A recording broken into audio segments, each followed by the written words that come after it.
My stepdaughter was scared to death. Okay, she wouldn't leave the house because there was something flying over our house. We thought it was the end of time. When I regained consciousness, I was on board of this, apparently on board the spacecraft, and I encountered two different types of beings.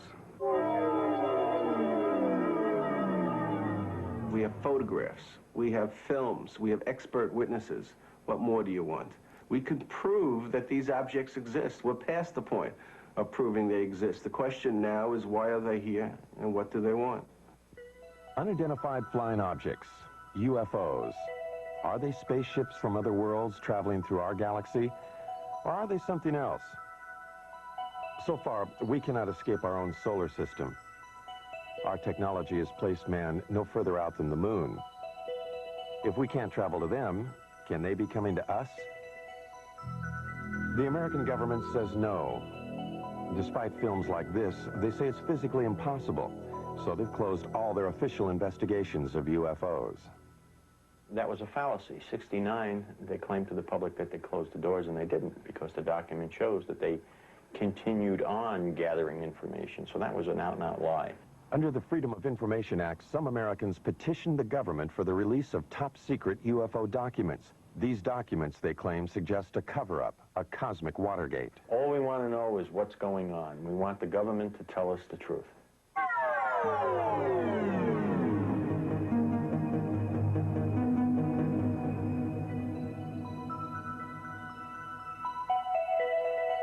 The truth, some believe, is that a higher intelligence from a planet far beyond our galaxy has mastered a technology that makes it possible for them to do things we can only dream of.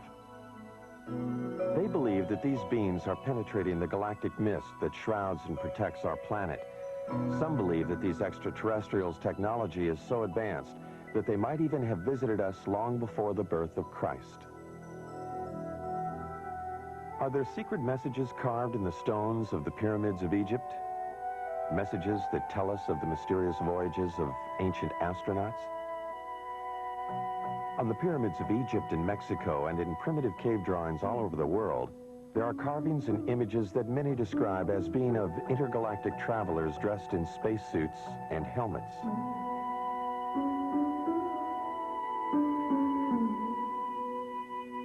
Early Romans wrote about flying shields, ancient Egyptians about circles of fire in the sky. Are these references and these drawings about spacemen or about the gods they worshipped in the heavens above?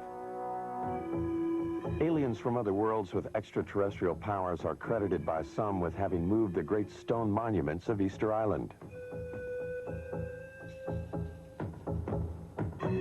Others point to the giant circle of Stonehenge as being a sophisticated astronomical tool, only possible at the time if it were designed by others with a more advanced knowledge of the universe. And then there are the Nazca Lines, an alleged spaceport. These mysterious images, decipherable only when seen from the air, were carved in the ancient times atop a mountain in Peru. Many claim this was a landing area for ETs. If there were ETs coming here in ancient times, they seem to have lost interest in us, until 1947. Then, suddenly, around the world, people of all kinds began to report seeing them in the skies above. Some claim to have photographed them. In the United States, the government dismissed the phenomena. They described the mysterious objects as weather balloons, hoaxes, swamp gas, and other scientific anomalies.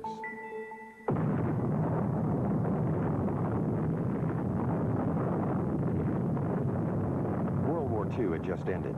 A new age had begun at the Alamogordo Flats of New Mexico. The atomic bomb had unleashed an energy that some believed would take us beyond the stars. Reason enough, some say, for those higher intelligences who dwell in other worlds to return for a second look at us Earthlings. They would have to look beyond the shadows of our mushroom clouds. They would need to know what our universal intentions were. In the years after the war, Navy and Air Force pilots regularly reported sightings of UFOs. Repeatedly, these sightings were dismissed by the military. One pilot, Captain Thomas Mantell, radioed he was pursuing a UFO. The saucer-shaped craft, he said, was moving at speeds unknown to man. He pursued the craft until his own plane exploded in midair. The Navy investigated the crash and attributed the explosion to the pilots pushing his plane too high and too fast. Others said Mantell was a casualty of an extraterrestrial attack. UFO proponents charged a government cover-up, the first, they say, of many.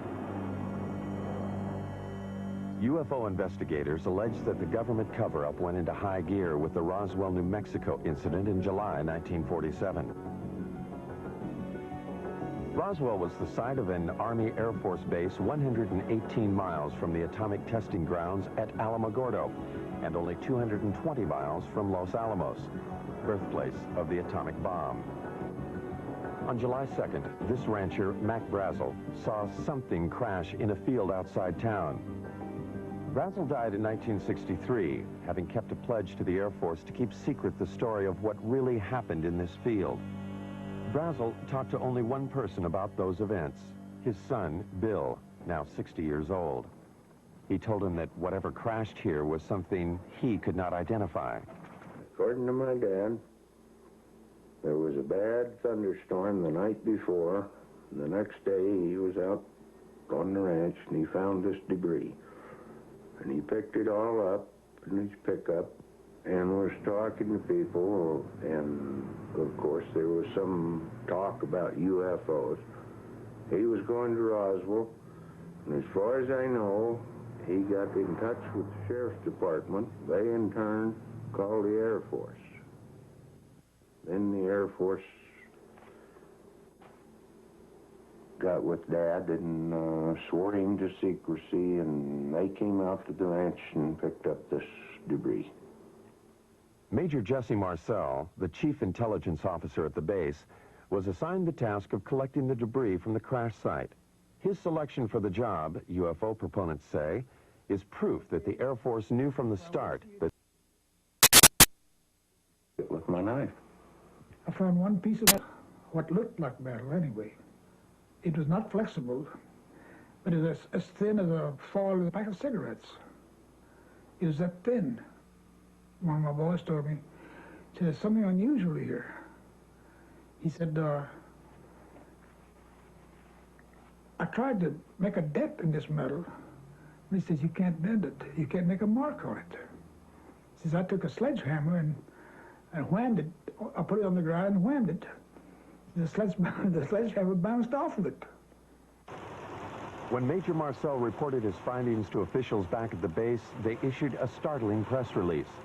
They had a flying saucer. The next day, Major Marcel was assigned to take the remains of the crashed objects to Wright Field in Ohio for further examination. However, the plane landed at Carswell Air Force Base in Fort Worth, Texas. General Alfred Ramey took one piece of the object off the plane and called a press conference. Then, Major Marcel was given different orders by Ramey. He was not to continue on to Wright Field. He told me not to say anything. He says, I'll handle it from now on. And that's exactly what he did.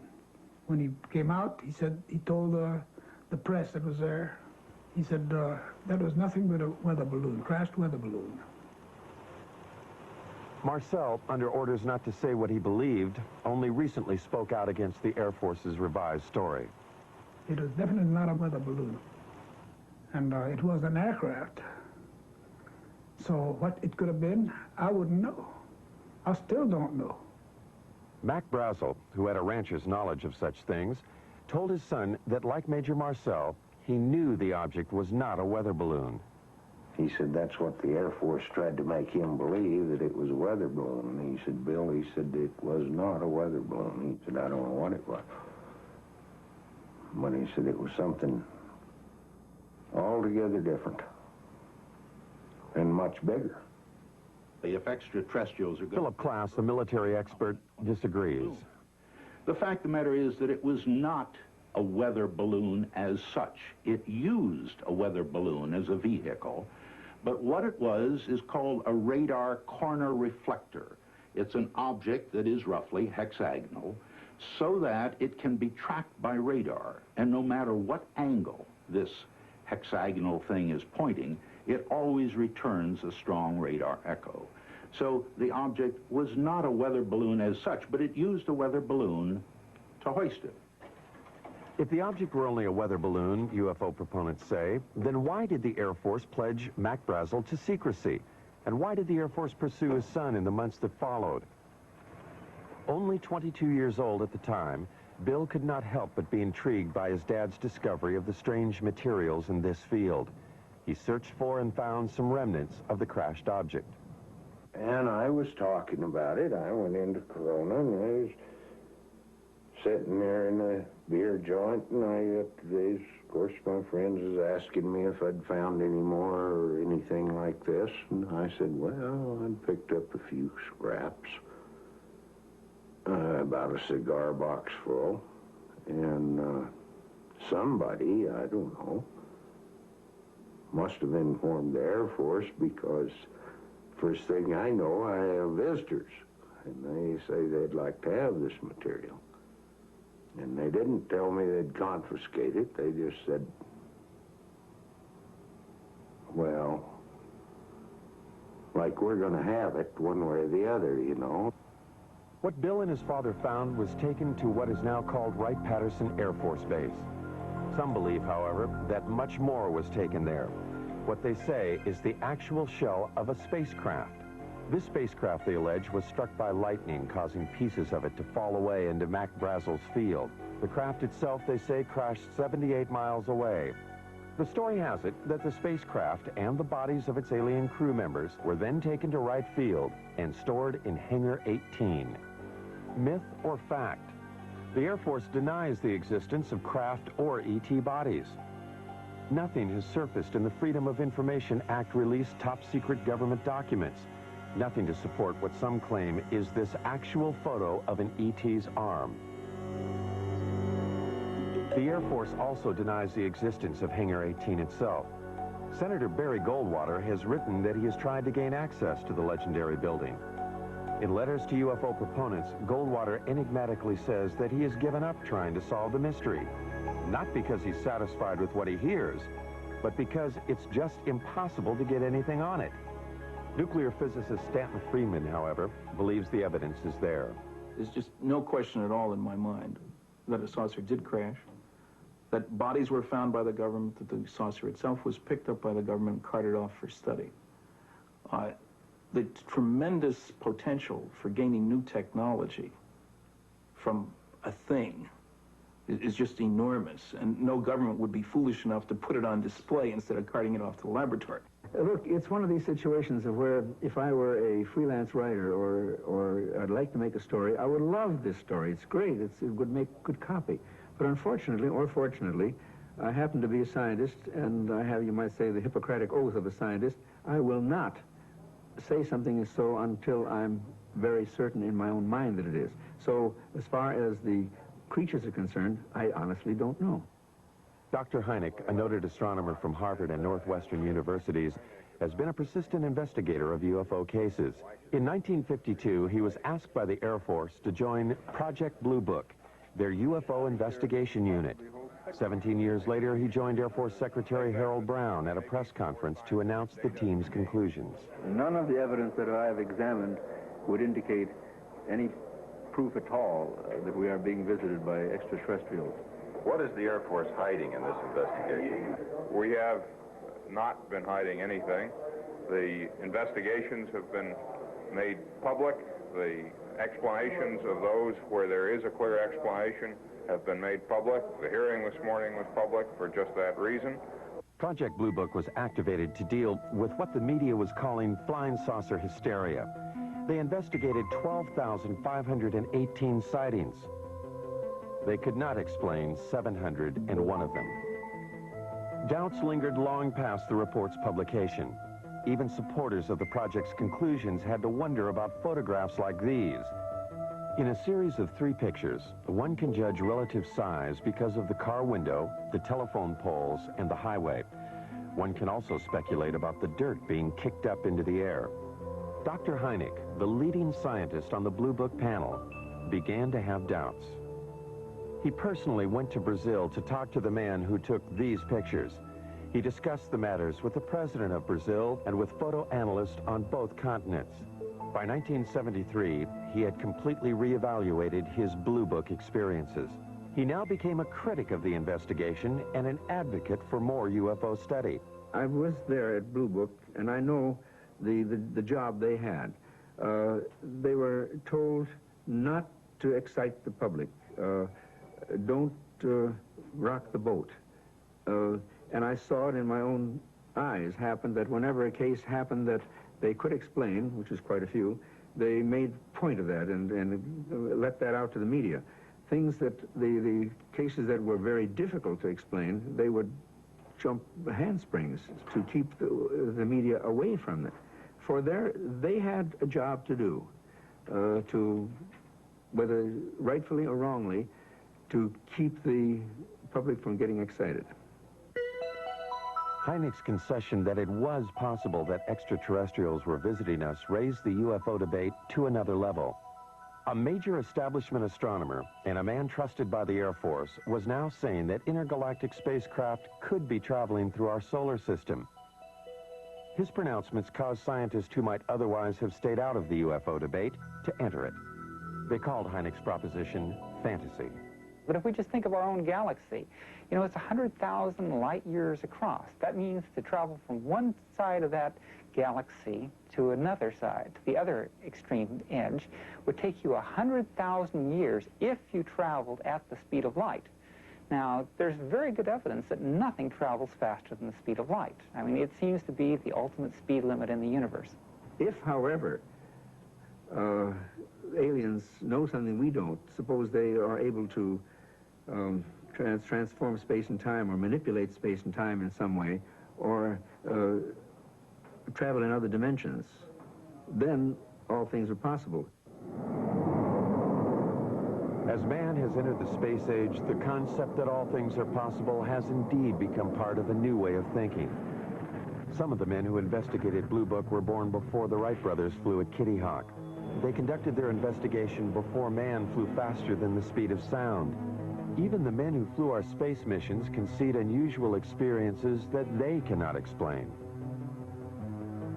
Astronauts like James McDivitt on Gemini 4 and Ed White have reported seeing unidentified flying objects in space. Pete Conrad on Gemini 11 in 1966 is another of the 11 astronauts who have seen UFOs on NASA space flights. Some of these objects the astronauts saw were photographed. NASA has called some of these sun flares or space debris. Some are still labeled unidentified.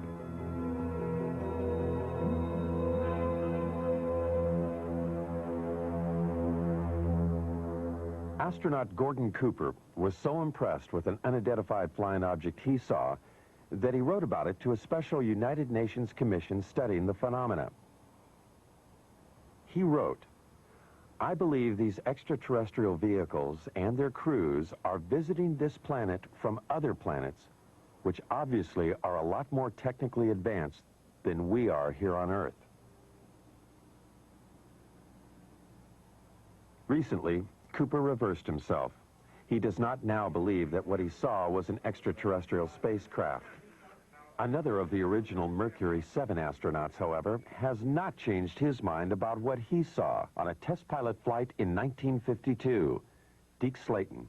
As I closed on this thing, well, it looked like a weather balloon, and that's what I presumed it was.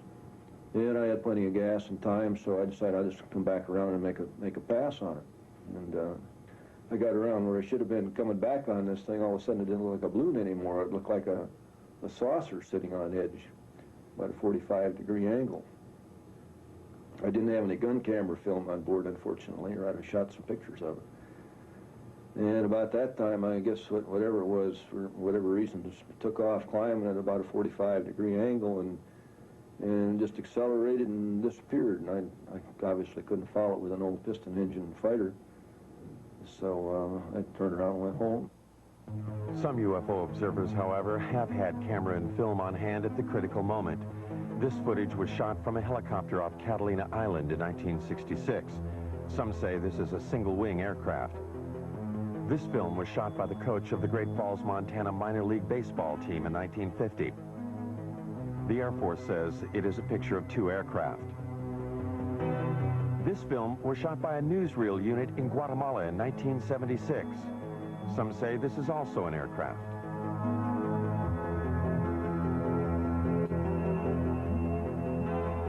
This film was taken by a Navy cameraman on vacation in Tremonton, Utah in 1952. The Air Force speculates that these are seagulls. Dr. Hynek disputes the Air Force's explanation of these films. This, plus his feelings about the eyewitnesses, helped change his mind. I began to get certain doubts because not so much of any specific case, although there were quite a few, it was the people themselves.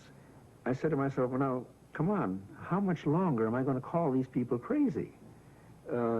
And when I changed my glasses, you might say, a little bit, and took a view that maybe these people aren't crazy, and began to realize what sort of people they were, the people who would be accepted in any court of law as a witness, let's say, good, solid people, I said to myself, well, the time has come to maybe change my attitude. It was Hynek who coined the expressions close encounters of the first, second, and third kinds. A close encounter of the first kind is one that centers upon a visual sighting. Hynek investigated first-kind encounters in 1983 in New York State. Local residents and commuters just 40 miles from New York City had been reporting sightings of an unusual object in the night skies for over a year and a half. Sightings were reported on at least 50 separate nights during the 18-month period. Over 9,000 eyewitnesses, lawyers, teachers, CPAs, advertising executives, nurses, and factory workers reported seeing the unidentified phenomena. Newspapers and television almost weekly carried reports of the sightings. From different places throughout the area, eyewitnesses all reported seeing the same thing. I looked up, and right over my head, virtually, it wasn't far off, it was right over my head and very still, there was a rim of lights in the shape of a triangle. It was just a tremendous object. It was anywhere from wingtip to wingtip, about 50 or 60 yards. These were very, very unusual lights. I've never seen anything like it in my life, and so I pulled my car over and I had to take a look. I mean, he would drive down the road and look up in the sky. Some people, like Bob and Lori Pozzioli, were determined to film the object. And then one night, he spotted this one round object. And that's when he called me, and he said, quick, let's get the camera. And we did. Oh, good God. I don't know. Not quite. I'm going to tell you something, honey. I don't know what the hell it is. It's rotating. Bob and Lori photographed this unidentified flying object near their home in Brewster, New York. Bob is a vice president in a Manhattan computer firm. Some of their friends and Lori's parents thought they were crazy, despite this photographic evidence. Yeah, it's turning very, very slowly. 9,000 odd people have seen this thing, or whatever it is, and they all just can't be crazy. Bob and Lori have 2 children. They are concerned about what they saw in the sky. They also wonder why the government hasn't investigated the event. Their concern is shared by David Scarpino, an accountant who works in New York City. Scarpino, a family man, has publicly called for a government investigation. He and others, like Bill Healy, a meteorologist at the county airport, made this demand at a town meeting. Public furor has been led by County Clerk Dennis Sant. Sant feels that a government investigation is indicated by the fact that eyewitnesses have all reported seeing the same thing.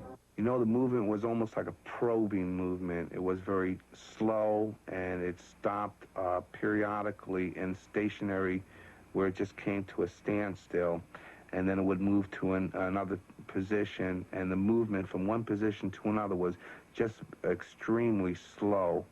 Now, the speed at which it was going at that point was very slow, because I had to walk at a very slow, deliberate gait to keep up with the lights.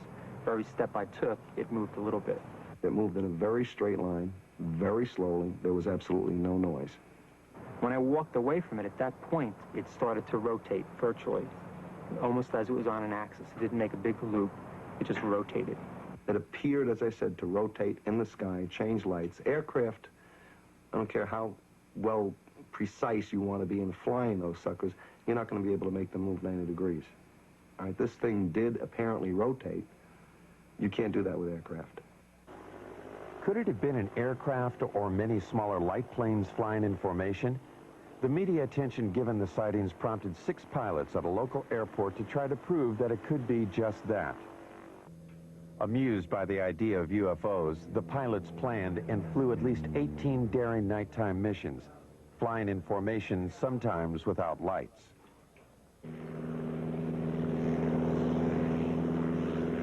This hoax fooled at least some of the eyewitnesses, but not Bob and Lori. They claimed that in addition to photographing the UFO, they also videotaped the light airplanes as they enacted their hoax. There are 6, and the lead one has his 3 lights on. Everybody else only has 2. But you hear the engines? Some UFO investigators agree that many of the reported sightings were probably of the hoax. But some eyewitnesses, they say, were clearly able to differentiate between the hoax and the unidentified object. As it was coming over, there was a star in the sky, and as the lead light went under that star, right behind it, you could still see the star, which meant it was not a solid object. And as it was going overhead, you did hear engines. All right, now, what kind of aircraft engines, I don't know, but you did hear aircraft engine noise. Engine noise, different lights, and different flying movements, UFO proponents say, clearly make the airplanes IFOs, identified flying objects. But this object, or objects, remains unidentified for many. Some eyewitnesses refuse to accept the possibility that these are also the lights of the airplanes. I know what it wasn't. It wasn't an ultralight. It wasn't a blimp. It wasn't gas. No one's tried to tell me what it was, but I know what it wasn't. Investigators have subjected the videotape images of the hoax and the unidentified lights to various computer analyses. By digitalization of the images, they hope to be able to determine if the area between the lights of the UFO was solid, indicating one craft. The airplanes, they hope, would show night sky in the center of the lights. Physicist Al Hibbs. Pictures like this, night sky, a few lights, taken with a television camera that was perhaps being moved, not deliberately, but accidentally while I was taking the pictures. There's really nothing you can say about these things. In one case, a very good explanation is offered, and I see no reason to disbelieve it. In the other case, there's no explanation. I certainly can't offer one. I would love it if some UFOs were extraterrestrial objects being piloted by extraterrestrial beings. I think that'd be the most marvelous discovery of the history of man. I'd love to have that be true. So I'm not going to say that foreign objects, artifacts made by intelligent creatures in the solar system, I'm not going to say that's preposterous. I'm going to say it is so unusual, so immensely important, that I'm not going to assign any sightings like this to that phenomenon without a lot more data. Insufficient data, the object remains unidentified. For government officials, therefore, it is of no consequence. But for the New York eyewitnesses, the question of what it is remains. They find the government's apparent lack of interest puzzling. The government didn't come to me as a rational individual. As an accountant, I like concrete things. I like evidence. For them to say that I didn't see anything without really talking to me and investigating it means that they were trying to hide something. And that was my feeling from the very beginning. They know something, okay? They know something. Either they know that there's something up there, and they want to investigate it themselves and don't want other people trying to handle it, or they're doing something. But if they're doing something, then let people know about it. This New York State event occurred over a densely populated area and over a nuclear plant, prompting one eyewitness, New York attorney Peter Gersten, to suspect a government cover-up. With others, like Larry Fawcett, a police officer in Coventry, Connecticut, he helped establish Citizens Against UFO Secrecy. Fawcett, who says the way he views the world has been drastically affected by his sightings of a UFO in 1965, petitioned the government for the release of UFO-related documents. These documents, released under the Freedom of Information Act, were previously classified top secret. An example of some of the government documents we have obtained are the overflights over the military bases in 1975, over Wurtsmith Air Force Base in Michigan, over Malmstrom Air Force Base in Montana, Loring Air Force Base in Maine, Minot Air Force Base in North Dakota. Over a period of 6 weeks, unusual, unknown, unidentified objects were traveling at exceedingly quick and fast speeds. What's interesting is that even to this date, the government has not acknowledged that it was able to identify any of those objects. The documents do state that there were confirmed sightings at all 4 bases in October and November 1975. The first sighting was at Loring Air Force Base in Maine. Loring, like the other bases, was a Strategic Air Command installation. The documents do not state, however, that these objects were alien spacecraft. They do state that the military reaction was swift and concerned. At Loring, there were 2 separate events. Something unidentified appeared in the night sky above the weapons storage area. Larry Fawcett, having learned of the event in the released documents, investigated. Military people and guards in and around the weapons storage areas began to report lights hovering or landing within the weapons storage areas. Military people would respond to the area only to see the lights go out and the object disappear and then reappear over the runway. It's described as football-shaped, the length of maybe 2 or 3 vehicles, cars, if you will. The witness telling us that there are shimmerings of heat, as you would see off a desert scene in a movie. When we questioned the individual, could it have been an aircraft? Could it have been a helicopter? The military person, and I'll give you his name, Steve Eichner, telling us, no, I know what helicopters look like. I've been around aircraft. I work on aircraft. This is something I've never seen before.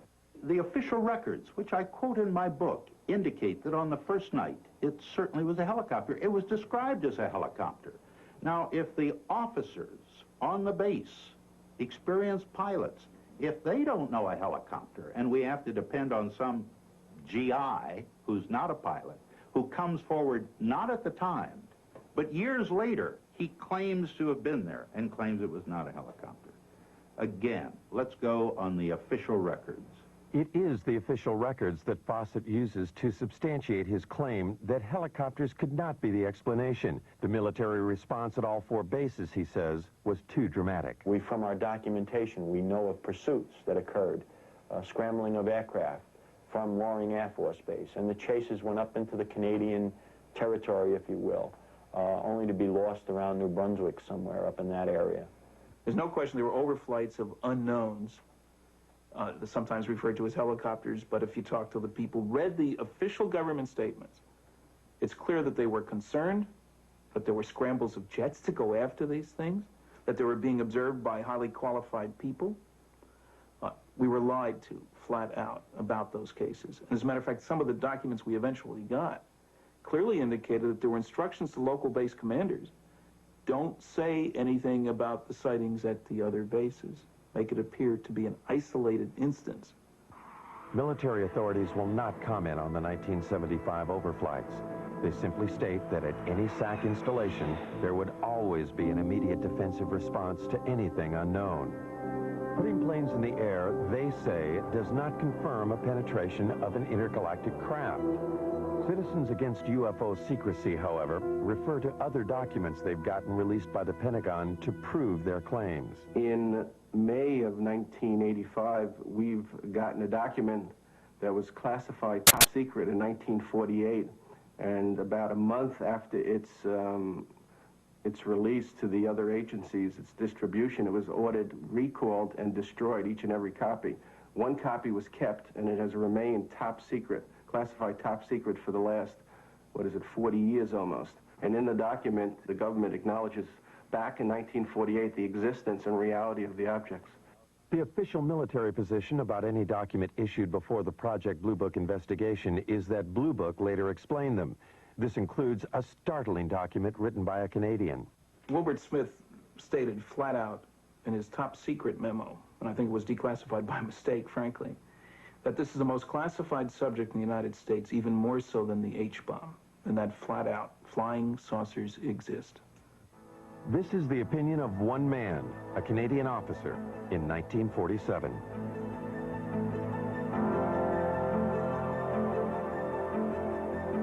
For proof that flying saucers do exist, some critics demand more than just the accounts of those who have had close encounters of the first kind, visual sightings.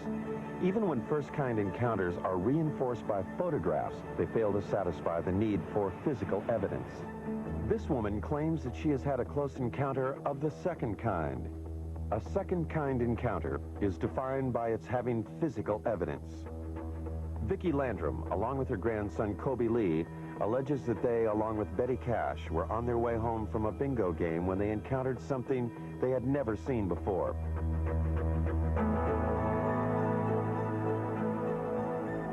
The alleged event took place on December 28, 1980. Vicky and Colby were driving in Betty's car on Highway 1485, 30 miles from the Houston airport and only 37 miles from NASA's American Space Headquarters. Colby Lee saw a light, and he kept asking us what the light was.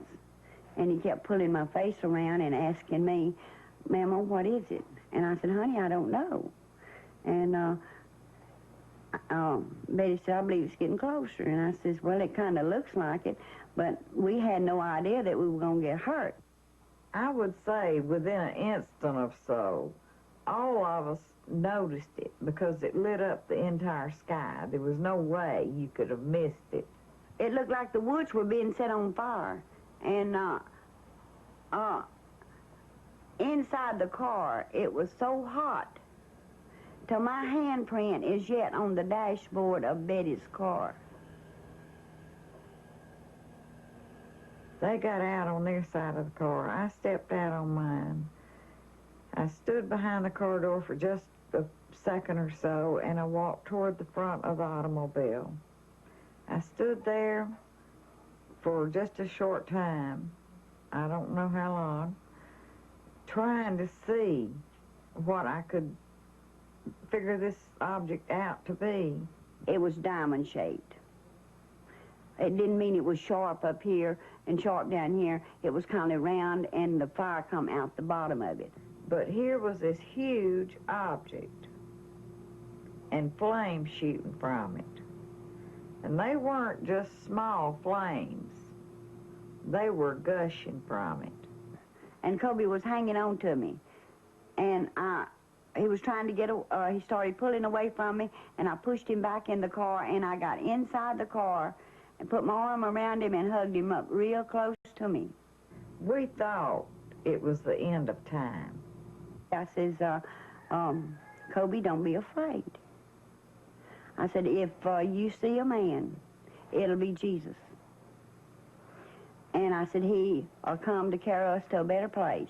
He will not hurt you. It was just burning. It was just too much heat. I could not tolerate it. So Vicky screamed and begged for me to get back in the car. Well, I did, but I had to use the end of my leather jacket in order to open my car door to get back in. That's just how hot it was. And when the object lifted and slowly moved over to the right of us, her and Kobe saw some helicopters. There were so many of them, it sounded like a tornado. And we counted 23. I counted 22, really. But Kobe said, there's one more. And I said, yeah, baby, that makes 23. And there were helicopters on both sides and also over the top of the object, or like they were trying to hem it in. The only apparent proof the women have for what happened to them is the illness they claim they suffered as a result of the encounter. It is the record of these illnesses that made this an encounter of the second kind. My eyes were burned so till they were swelled, and they were tearing till I could lay down at night, and the next morning my pillow would be completely wet, and I couldn't hardly see anything. Vicky was treated for burns, and she and Colby Lee suffered long periods of nausea. Betty Cash was hospitalized immediately after the event. She suffered severe hair loss and was also treated for burns and nausea. Since then, she has been hospitalized several times. It was the first time that I went into the hospital. They were treating us as burns. But then, after they found out really what had happened, then they started to treating us as radioactive burns. And since, I have had cancer. Betty's hospital records do not explicitly state that she was treated for radioactive burns. They do state, however, that she exhibited the symptoms similar to someone who might have been exposed to a radioactive element. Betty further maintains that she had no cancer history previous to the alleged encounter. Her records do confirm, however, that she does now have the disease. No, I'm not well, by no means. I wish, I pray, that I could be. With the help of Peter Gersten, the New York attorney for Citizens Against UFO Secrecy, the two women have sued the government to find out what it was they encountered that night. Was it a UFO, or an American weapon gone awry, or something else? I believe the story is a hoax. There is absolutely no evidence. The women's story is supported only by the claim of Betty Cash that she had serious health problems after the alleged incident. From my review of the Cash Landrum case, I would say that there's no question that an event took place, that those people were near something that was emitting radiation. I don't think it was an alien spacecraft, frankly. I think it was a nuclear-powered aircraft. That's why all the helicopters, it's standard practice if there's a classified system around. There are guys ready to go there to keep somebody else from getting that should it crash. The facts are that the U.S. Defense Department investigated. They could not locate 22 twin-rotor helicopters that could possibly have been flying in that area. And in fact, as Colonel Saran, who made the investigation, told me, he said, Phil, this occurred over the Christmas, New Year's holiday. He said, you couldn't get that many helicopters. You couldn't get a military operation into the air over the Christmas, New Year's holiday unless the nation was at war. The object was there. It existed. There's no question about that. What's interesting is that for the first time, the government has suggested that it wasn't theirs, that it was possibly a true UFO. And nowhere has the government ever admitted, other than this basic document that we've gotten from 1948, that UFOs exist. I love this country and for all it stands for, but I wish they would tell us the truth. If extraterrestrials are coming here, what do they want? Are they coming here just to observe us, or are they making actual contact with some of us? Contact with an alien is what Dr. Hynek calls, and what Steven Spielberg has celebrated in the movies, as a close encounter of the third kind. Charlie Hickson says he's had such an encounter. These things, evidently, they're coming from another world somewhere. I don't know what message they have for us or what they intend to help us, but certainly they're not going to harm us because they didn't harm me. Charlie Hickson's alleged abduction aboard a UFO in 1973 followed the story of Betty and Barney Hill's abduction in Exeter, New Hampshire in 1961. A most recent claim of a close encounter of the third kind occurred not in the backwaters of Mississippi, but in the heart of New York City. Rosemary Osnato. Suddenly I hesitated, or I couldn't seem to put the key in the door. And I just turned around and wanted to go up to the roof. And this seemed rather odd because you just don't do that in New York. You don't go up on the roof at 1 o'clock in the morning. It's just not something you do. And yet I was doing it. And there seemed to be a very bright light that was shining in the hallway. And I thought this was moonlight at first, you know, and apparently it wasn't moonlight, because when I got up there was a very bright light up on the roof. And then it went out for a few seconds. And then it came back on again. And I was just lifted, physically lifted, in that beam of light. When I got into the craft, I was led by a group of, I guess, more than one, group of grayish-skinned, small men or women, I don't know what they were, but large eyes, thin, frail, and they communicated telepathically. 19-year-old Travis Walton of Snowflake, Arizona, claims he encountered similar aliens in 1975. Walton was, in his words, zapped by a blue light when the spaceship appeared when he was working in the forest. When I regained consciousness, I was on board of this, apparently on board this spacecraft, and I encountered two different types of beings. The first type of creature I saw was about 5 feet tall. They were very white-looking. Their skin was very pale, and they didn't have any hair on their heads, and they had enormous eyes. There was a type of being there that, you know, anyone else would consider to be look very human-like. Walton was found on a roadside 5 days after he disappeared from the forest. He could, however, recall only what seemed like an hour of time passed. Time he claims he spent aboard an alien spacecraft. Now 29, he reflects on that experience. I lost my job. The effects were quite negative. You know, time lost. You know, it's a very disturbing thing in my life. A lot of negative publicity, really. You know, this is a kind of a stigmatizing thing for people to, you know, consider you. You know, a certain percentage of people think that you're wacko. What Travis Walton and others claim they have experienced has, according to some, now been validated by government documents. About to join the literature of third-kind encounters is the startling tale of an alleged landing of a spacecraft outside an American Air Force base in Rendlesham, England. The American military admits they are still withholding 6 documents. In the Bentwaters case, we have an eyewitness, which is rare. We have an audio tape made at the time of the actual event. We have a government document which corroborates the existence of the incident. The government has no reason to withhold the information. The UFO is said to have crashed in the Rendlesham Forest in an area 2 miles from the American military installation.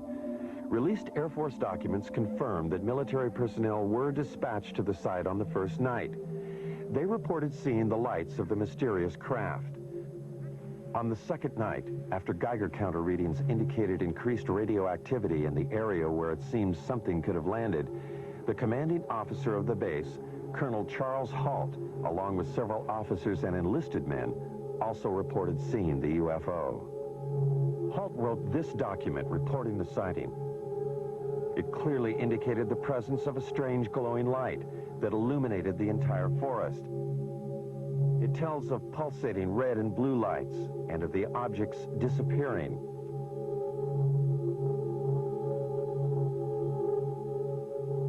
Colonel Halt also made this tape recording at the time of the second incident. Okay, here he comes from the south. He's coming toward us now.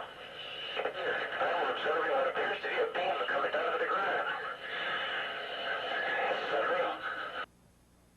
What Colonel Halt was describing that night, some believe, was the pulsating light emanating from a lighthouse 5 miles away. Those who believe that it could not have been the lighthouse quickly point out that Halt's report indicates lights of different colors. Critics respond that pulsating lights can play tricks, create illusions. And the light comes in at you at a roughly tree level. And it turns and it rotates, so it's flashing on and off. If you look at the transcripts of the taped account of what the colonel and his men said that night, you'll find that they were saying such things as, it's on now, it's off, it's on, it's off, if I remember correctly. And that sequencing corresponds precisely with what the rotational frequency is for the lighthouse. The lighthouse theory deals only with a close encounter of the first kind. What of the close encounter of the third kind? The story told later by several American enlisted men. The story, they say, they were ordered not to tell. Afraid to reveal his identity, one of them talks about the alleged encounter. The senior officers seemed very calm with it. And the lower ranking people like myself didn't know what to make of it and almost maybe shock had set in because we were very apt to listen to what we were told to do. I know conversation took place between our base commander and individuals that were in the craft. Our base commander at that time apparently even shook one of their hands. Something tells me at that time they had difficulty with the craft, and we even gave them help in repairing the craft. The lighthouse explanation for Colonel Halt's report cannot explain away the account of the alleged landing and third-kind encounter. And so far, nothing in the released government documents confirms such an encounter. There are 6 documents that the government is withholding concerning the incident in Bentwaters. I want to know why they're withholding that information. They do not have a right to withhold that information, and I want to know what that information is. The government will not release the documents for national security reasons. Citizens Against UFO Secrecy maintain that the government uses national security as a cover for withholding UFO-related material. Recently, they sued for release of a document from the National Security Agency. When they got it, it looked like this. When you go through it all, and somebody actually added up the percentage of the paper, more than 3/4 of this document isn't there. It means quite clearly that there is a cover-up. Anybody who says the government isn't holding anything back has to say, well, except for that stuff they won't release. I mean, this is a UFO document. It tells about NSA information about UFOs. Now, on the one hand, the government is still saying UFOs don't exist. Now, if UFOs don't exist, how can they affect national security? The government maintains that what is in the censored and unreleased documents is information that does not support the existence of extraterrestrials, but rather information that, if released, would compromise our own intelligence network. Much of the information in those UFO documents, the government claims, has to do with how we intercept and decode Soviet bloc messages. To release them would reveal to the Soviets and other potential enemies where we have listening stations. My goodness, the Russians might discover that we have a listening station in Leningrad, as an example, that we had intercepted some communications there.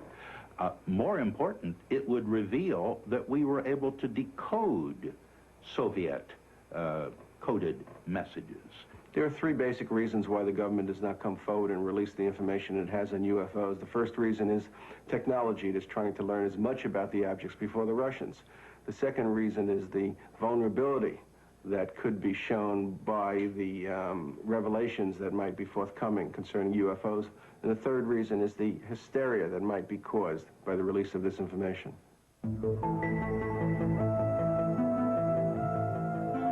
Are these spaceships from other worlds? Are we being visited by intergalactic aliens with a technology and civilization that dwarfs ours? Most scientists say no, they are not, because they cannot. UFO proponents say they are, that our myopia prevents us from seeing life elsewhere as being different from ours. I think one should also point out, as Arthur C. Clarke has said, that when we look for life elsewhere, we should not look only for life as we know, but life as we don't know. And he went so far as to say we should even look for life as we can't understand it. We are now only beginning to free ourselves from the gravity that binds us to our own planet. A new generation of Americans, those born in the space age, demand new answers to old questions. More receptive to the possibilities, they want to know, are we being visited by intergalactic travelers? They have joined their voices to others asking, what's going on? Is there a government cover-up? Do the unreleased documents contain evidence that proves that UFOs over our nuclear plants and air bases are actually from other worlds, or are they from earthly neighbors? Most scientists agree that there is life in the universe, but that it cannot travel here. They hope only to communicate with that life with giant radio telescopes. These scientists believe that what is being hidden in the government documents is probably not secrets of other worlds, but the secrets of an earthbound Cold War. Either way, we want to know what's going on.